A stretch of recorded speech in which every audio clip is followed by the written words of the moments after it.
നമസ്കാരം, മെട്രോ മാറ്റിനിയിലേക്ക് സ്വാഗതം. സിനിമാ മേഖലയിൽ കോളിളക്കം സൃഷ്ടിച്ച കേസാണ് നടി ആക്രമിക്കപ്പെട്ട സംഭവം. 2017 ഫെബ്രുവരി 17-നാണ് തൃശൂരിൽ നിന്ന് കൊച്ചിയിലേക്കുള്ള യാത്രയ്ക്കിടെ നടി ആക്രമിക്കപ്പെട്ടത്. കൊട്ടേഷൻ സംഘങ്ങൾ ആദ്യം പിടിയിലായ കേസിൽ മാസങ്ങൾ പിന്നിട്ടപ്പോഴാണ് ദിലീപിന്റെ പേര് കൂടി ഉയർന്നുകേട്ടത്. 2017-ലാണ് കൊച്ചിയിൽ വെച്ച് മലയാളത്തിലെ പ്രമുഖ നടിയെ പൾസർ സുനിയും കൂട്ടരും ആക്രമിക്കുന്നതും ദൃശ്യങ്ങൾ പകർത്തുന്നതും. പ്രോസിക്യൂഷൻ പറയുന്നത് പ്രകാരം ഈ സംഭവത്തിന് കുറച്ച് വർഷങ്ങൾക്ക് മുൻപേ നടിയെ ആക്രമിക്കാൻ 8-ാം പ്രതി ദിലീപ് ഗൂഢാലോചന നടത്തിയിരുന്നു. 2013-ൽ നടന്ന സംഭവങ്ങളാണ് ഇതിന് പ്രധാന തെളിവായി പ്രോസിക്യൂഷൻ കാണിക്കുന്നത്. എന്നാൽ നടി ആക്രമിക്കപ്പെട്ട കേസിൽ ദിലീപിനെ വെറുതെ വിട്ടുകൊണ്ടാണ് പ്രിൻസിപ്പൽ സെഷൻസ് കോടതി ഉത്തരവ് പുറപ്പെടുവിച്ചത്. ദിലീപിനെതിരായ ഗൂഢാലോചന കുറ്റം തെളിയിക്കാൻ പ്രോസിക്യൂഷൻ പരാജയപ്പെട്ടുവെന്നാണ് കോടതി ചൂണ്ടിക്കാട്ടിയത്. 8.5 വർഷം നീണ്ട വിചാരണയ്ക്ക് ശേഷം നടൻ ദിലീപ് ഉൾപ്പെടെയുള്ള ചില പ്രതികളെ കോടതി വെറുതെ വിട്ടു. 6 പ്രതികളെ ശിക്ഷിക്കുകയും ചെയ്തു. ദിലീപിനെതിരായ ഗൂഢാലോചന കുറ്റം തെളിയിക്കാൻ പ്രോസിക്യൂഷൻ പരാജയപ്പെട്ടുവെന്നാണ് കോടതി ചൂണ്ടിക്കാട്ടിയത്. വിധി വന്നതിന് പിന്നാലെ വലിയ ആഹ്ലാദമാണ് ദിലീപ് പ്രകടിപ്പിച്ചത്. ഈ കേസിൽ തനിക്കെതിരെയാണ് യഥാർത്ഥ ഗൂഢാലോചന നടന്നതെന്നാണ് ദിലീപ് പറഞ്ഞത്. ഇപ്പോഴിതാ നടി ആക്രമിക്കപ്പെട്ട കേസുമായി ബന്ധപ്പെട്ട അപ്പീൽ ഹർജികൾ ഇന്ന് ഹൈക്കോടതിയിൽ. 2 അപ്പീലുകളാണുള്ളത്. പ്രതികൾ സമർപ്പിച്ചതും സർക്കാർ സമർപ്പിച്ചതും. പ്രതികളുടെ അപ്പീൽ ഹർജിയാണ് സർക്കാർ ആദ്യം പരിഗണിക്കുക എന്ന് പ്രതീക്ഷിക്കുന്നു. ഉച്ചയ്ക്ക് മുൻപാണ് ഹൈക്കോടതി വിഷയം പരിഗണിക്കുന്നത്. വിധിക്കെതിരെ പല കോണിൽ നിന്നും പ്രതിഷേധമുയർന്നിരുന്നു. ഈ സാഹചര്യത്തിൽ കൂടിയാണ് അപ്പീൽ ഹർജികൾ ശ്രദ്ധിക്കപ്പെടുന്നത്.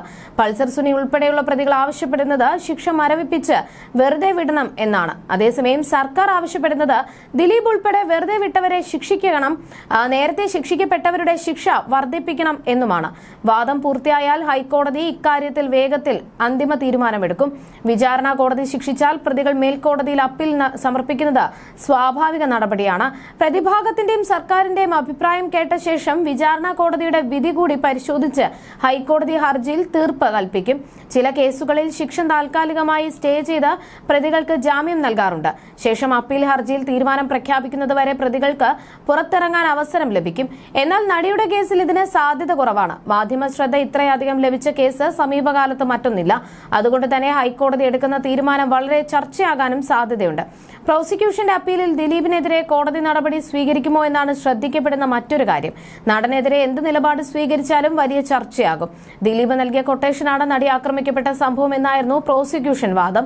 എന്നാൽ പൾസർ സുനി ഉൾപ്പെടെ കൃത്യത്തിൽ പങ്കെടുത്തവർക്ക് ദിലീപുമായി ബന്ധമുണ്ടെന്ന് തെളിയിക്കാൻ പ്രോസിക്യൂഷന് സാധിച്ചില്ല എന്ന് വിചാരണ കോടതി കണ്ടെത്തിയിരുന്നു. ഏറെ ചർച്ച ചെയ്യപ്പെട്ട കേസിലെ അപ്പീൽ ഹർജിയിലെ വിധിയും അതുകൊണ്ട് തന്നെ വലിയ ചർച്ചയാകും. നടിക്ക് വേണ്ടി സുപ്രീം കോടതിയിലെ മുതിർന്ന അഭിഭാഷക വൃന്ദ ഗ്രോവറാണ് ഹാജരാകുന്നത്. നടി ആക്രമിക്കപ്പെട്ട കേസിലെ മെമ്മറി കാർഡ് തുറന്നതിൽ പുനരന്വേഷണം ആവശ്യപ്പെട്ട് അതിജീവിത നൽകിയ ഹർജി ഹൈക്കോടതിയിൽ ഫയൽ സ്വീകരിച്ചിരുന്നു. അതിജീവിതയുടെ ആവശ്യം പ്രഥമ ദൃഷ്ട്യാ നിലനിൽക്കുമെന്ന് വ്യക്തമാക്കിയാണ് കോടതിയുടെ ഉത്തരവ് പുറത്തുവന്നത്. നിലവിൽ വിചാരണ കോടതിയുടെ പക്കലുള്ള മെമ്മറി കാർഡും ദൃശ്യങ്ങൾ സൂക്ഷിച്ചിരുന്ന പെൻഡ്രൈവും ഹൈക്കോടതിയിൽ ഹാജരാക്കാനും ജസ്റ്റിസ് CS ഡയസ് ഉത്തരവിട്ടിരുന്നു. അതിജീവിതയുടെ ഹർജിയിൽ 1 മാസത്തിനുള്ളിൽ മറുപടി സമർപ്പിക്കാൻ സർക്കാരിനും കോടതി നിർദ്ദേശം നൽകിയിരുന്നു. നടി ആക്രമിക്കപ്പെട്ട കേസിലെ മുഖ്യ തെളിവുകളിലൊന്നായ ദൃശ്യങ്ങൾ പകർത്തിയ മെമ്മറി കാർഡും പെൻഡ്രൈവും മുദ്രവെച്ച കവറിൽ ഹൈക്കോടതി രജിസ്ട്രറിൽ സമർപ്പിക്കാനാണ് വിചാരണ കോടതിയായ എറണാകുളം പ്രിൻസിപ്പൽ സെഷൻസ് കോടതിക്ക് നൽകിയിരുന്ന നിർദ്ദേശം. നേരത്തെ അതിജീവിതയുടെ ആവശ്യപ്രകാരമാണ് വിചാരണ കോടതി ആഭ്യന്തര അന്വേഷണത്തിന് ഉത്തരവിട്ടത്. ഈ അന്വേഷണവുമായി ബന്ധപ്പെട്ട് ശേഖരിച്ച രേഖകൾ സമർപ്പിക്കാനും കോടതി നിർദ്ദേശിച്ചിരുന്നു.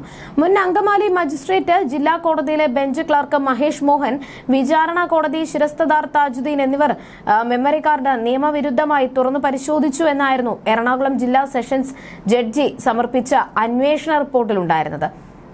എന്നാൽ ഈ റിപ്പോർട്ടിൽ വസ്തുതാവിരുദ്ധവും നിയമപരമായി നിലനിൽക്കാത്തതുമായ കാര്യങ്ങളുണ്ടെന്ന് ആരോപിച്ചാണ് അതിജീവിത ഹൈക്കോടതിയെ സമീപിച്ചത്. കോടതി മേൽനോട്ടത്തിൽ സൈബർ ഫോറൻസിക് വിദഗ്ധർ ഉൾപ്പെട്ട പ്രത്യേക അന്വേഷണ സംഘത്തിന്റെ നേതൃത്വത്തിലുള്ള ശാസ്ത്രീയമായ പുനരന്വേഷണമാണ് അതിജീവിത ആവശ്യപ്പെട്ടിരിക്കുന്നത്. നേരത്തെ ഹർജി പരിഗണിക്കുന്നതിൽ നിന്ന് ഹൈക്കോടതിയിലെ 2 ജഡ്ജിമാർ പിന്മാറിയിരുന്നു. നടി ആക്രമിക്കപ്പെട്ട കേസുമായി ബന്ധപ്പെട്ട് കോടതി മുൻപാകെ വന്ന കാര്യങ്ങളിൽ പങ്കെടുത്തിരുന്നു എന്ന സാങ്കേതിക പ്രശ്നങ്ങൾ ചൂണ്ടിക്കാട്ടിയായിരുന്നു ഇവരുടെ പിന്മാറ്റം. തുടർന്നാണ് പുതിയ ബെഞ്ച് ഹർജി പരിഗണിച്ചത്. തുടർന്നാണ് അതിജീവിതയുടെ ആവശ്യം പ്രഥമ ദൃഷ്ട്യാ നിലനിൽക്കുന്നതാണെന്ന് വ്യക്തമാക്കി ഹർജി ഹർജി ഫയൽ സ്വീകരിക്കാൻ കോടതി ഉത്തരവിട്ടത്. കോടതിയുടെ കസ്റ്റഡിയിലിരിക്കെ 3 തവണ മെമ്മറി കാർഡ് തുറന്നു പരിശോധിച്ചതായി ഫോറൻസിക് പരിശോധനയിൽ തെളിഞ്ഞിരുന്നു. തന്റെ സ്വീകാര്യത ലഭിച്ചവർക്കെതിരെ കൃത്യമായ നടപടി ഉണ്ടായില്ല എന്നും കേസ് അട്ടിമറിക്കാൻ ബോധപൂർവമായ ശ്രമങ്ങൾ നടന്നിട്ടുണ്ടെന്നും അതിജീവിത ഹർജിയിൽ വ്യക്തമാക്കിയിരുന്നു. മെമ്മറി കാർഡിലെ ദൃശ്യങ്ങൾ പകർത്തിയിട്ടുണ്ടോ അല്ലെങ്കിൽ മറ്റാർക്കെങ്കിലും കൈമാറിയിട്ടുണ്ടോ എന്ന് കണ്ടെത്താൻ അന്വേഷകർ തയ്യാറായില്ല. ദൃശ്യങ്ങൾ കണ്ട മൊബൈൽ ഫോണുകൾ നഷ്ടപ്പെട്ടു എന്ന ജീവനക്കാരുടെ മൊഴികൾ അതേപടി വിശ്വസിച്ച അന്വേഷകർ ആ ഫോണുകൾ കണ്ടെത്താനുള്ള നടപടികൾ സ്വീകരിച്ചില്ല എന്നും ദൃശ്യങ്ങൾ അടങ്ങിയ പെൻഡ്രൈവ് 5 മാസത്തോളം ജില്ലാ കോടതി സീനിയർ ക്ലർക്കിന്റെ കൈവശം അനധികൃതമായിരുന്നിട്ടും തുടരന്വേഷണം നടത്തിയില്ല എന്നും അതിജീവിത ആരോപിക്കുന്നു. അന്വേഷണ നടപടികളിൽ നിന്ന് തന്നെ ബോധപൂർവം അകറ്റി നിർത്തുകയും തനിക്ക് മൊഴിപ്പകർപ്പുകൾ നൽകിയില്ല എന്നും ഹർജിയിൽ ആരോപിക്കുന്നു. അതേസമയം മിമിക്രി വേദികളിൽ നിന്ന് തുടങ്ങി 3 പതിറ്റാണ്ടിലേറെ നീണ്ട സൗഹൃദത്തിന്റെ പേരിൽ നടൻ ദിലീപ് കടുത്ത പ്രതിസന്ധി നേരിട്ട ഘട്ടങ്ങളിൽ അദ്ദേഹത്തിന് വേണ്ടി വിട്ടുവീഴ്ചയില്ലാത്ത പ്രതിരോധം തീർത്തത് സലീം കുമാർ ആയിരുന്നു. സിനിമയ്ക്ക് അകത്തും പുറത്തും ദിലീപുമായി കാത്തുസൂക്ഷിച്ച അടുത്ത ആത്മബന്ധമാണ് വിവാദങ്ങൾക്കിടയിലും ദിലീപിനെ പിന്തുണയ്ക്കാൻ സലീം കുമാറിനെ പ്രേരിപ്പിച്ചത്. നടി ആക്രമിക്കപ്പെട്ട കേസിൽ ദിലീപ് പ്രതിക്കൂട്ടിൽ നിൽക്കുമ്പോൾ സലീം കുമാർ ഉയർത്തിയ വാദങ്ങളും സോഷ്യൽ മീഡിയ പോസ്റ്റുകളും വലിയ മാധ്യമ വിചാരണകൾക്കും കടുത്ത വിമർശനങ്ങൾക്കും വഴിവെച്ചിരുന്നു. എങ്കിലും താൻ വിശ്വസിച്ച സൗഹൃദത്തിന് വേണ്ടി സംസാരിക്കാൻ അദ്ദേഹം ഒരിക്കലും മടിച്ചില്ല. ദിലീപിനെതിരെയുള്ള കേസ് കടുത്ത രീതിയിൽ ചർച്ചയാകുന്ന സമയത്താണ് സിനിമാ ലോകത്തെ ഞെട്ടിച്ചുകൊണ്ട് സലീം കുമാറിന്റെ ആ വിവാദ ഫേസ്ബുക്ക് പോസ്റ്റ് വരുന്നത്. ദിലീപിന്റെ സ്വകാര്യ ജീവിതത്തെ തകർക്കാൻ 7 വർഷം മുൻപ് സിനിമാരംഗത്തുള്ള ഒരു പറ്റം സഹോദരന്മാർ രചിക്കപ്പെട്ട ഒരു തിരക്കഥയുടെ ക്ലൈമാക്സ് റീലുകളാണ് മാധ്യമങ്ങളിൽ ഓടിക്കൊണ്ടിരിക്കുന്നത് എന്നായിരുന്നു സലീം കുമാറിന്റെ പ്രധാന ആരോപണം. ദിലീപിനെയും നാദിർഷയെയും ഒരു ശാസ്ത്രീയ നുണ പരിശോധനയ്ക്കായി ഞാൻ നിയമത്തിന് മുന്നിൽ കൊണ്ടുവരാം.